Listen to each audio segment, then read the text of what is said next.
Bua is a small indigenous village in rural Ecuador.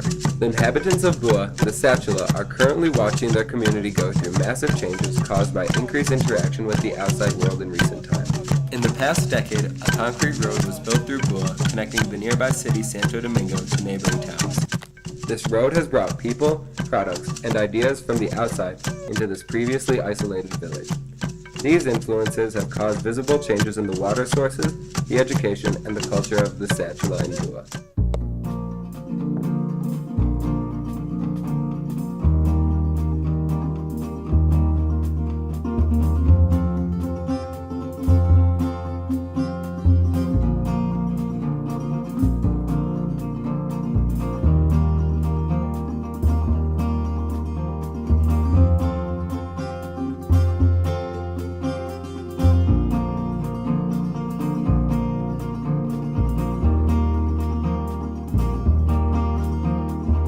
Unsound environmental practices of Bua's population have contaminated and depleted its water sources.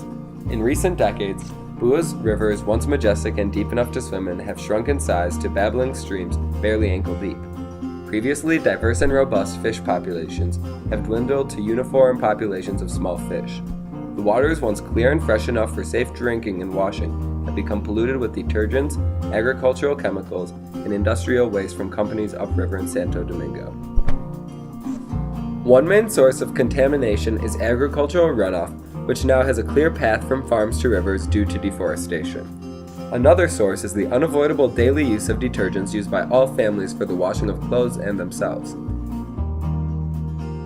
Bua's adults, parents, teachers, and community leaders are concerned about the health risks that accompany the contamination of the water that supports their families' livelihoods. River water is used for everything from drinking and cooking to bathing and washing clothes.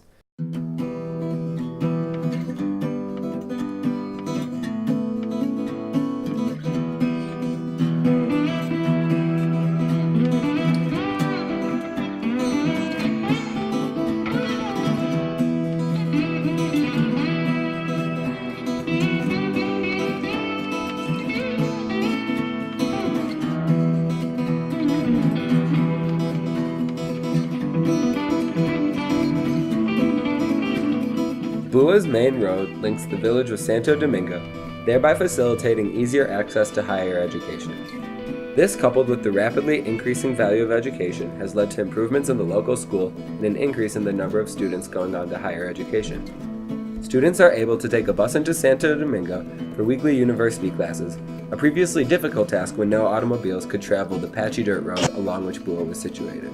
The oldest living generation grew up in a time when formal education wasn't possible because no schools existed in Bua or the city. Their children had to overcome the hurdle of transportation, something very few did. Many of the educated adults from that generation currently teach at the local school. The children of today can easily take the bus to the city. This generation has seen a rise both in student motivation and parental encouragement.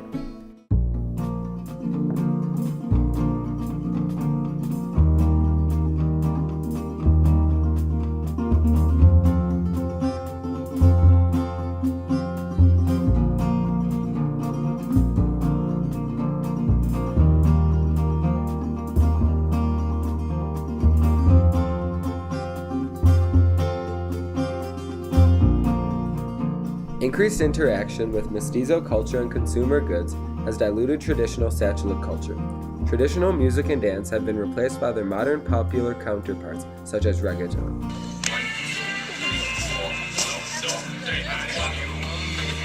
In the past, the tsa'chila have used the resources of the forest and river for food. The shift to agriculture has eliminated the diversity and abundance of these food sources and replaced them with crops that can be used both for sustenance and profit. For example, large edible fish that once lived in the river must now be raised in artificial pools. Trees that when dead and rotting produced a home for mayonnaise, edible maggots, are being cleared to make way for farmland. Throughout our interview process, our kind participants seemed regretfully apathetic about the loss of music, dance, and food, as if these were battles already lost. The battle currently being fought is over the loss of their language, tsa'chila. The oldest living generation hardly speaks Spanish. Their children are thoroughly bilingual. The children of today usually speak tsa'chila in the home, but are losing it and often unable to write it. Especially as young people progress through the higher education system, they find maintaining their language difficult. A truly bilingual society is a priority to many teachers, parents, and community leaders, while others show less interest, much to the frustration of those who work hard for this goal. A relatively well-maintained aspect of tsa'chila culture is traditional dress. Many women and girls wear the traditional colorful striped skirts daily. Many men wear a natural red dye, a chote, in their hair and paint stripes on their body. The trees that produce the pigmented seeds used for hair and body painting are becoming increasingly rare due to deforestation. For those who choose not to participate in these practices daily, Civic Day is a holiday celebrated twice a year where the entire community dresses up and celebrates tsa'chila culture. As we travel down the road to globalization, we find ourselves with more questions than answers. How will the youth of today handle the challenges left for them? Is it possible to support the livelihood of a village in the modern world without destroying the environment? And is it possible for indigenous communities to embrace education and other advantages of the outside world without losing their culture?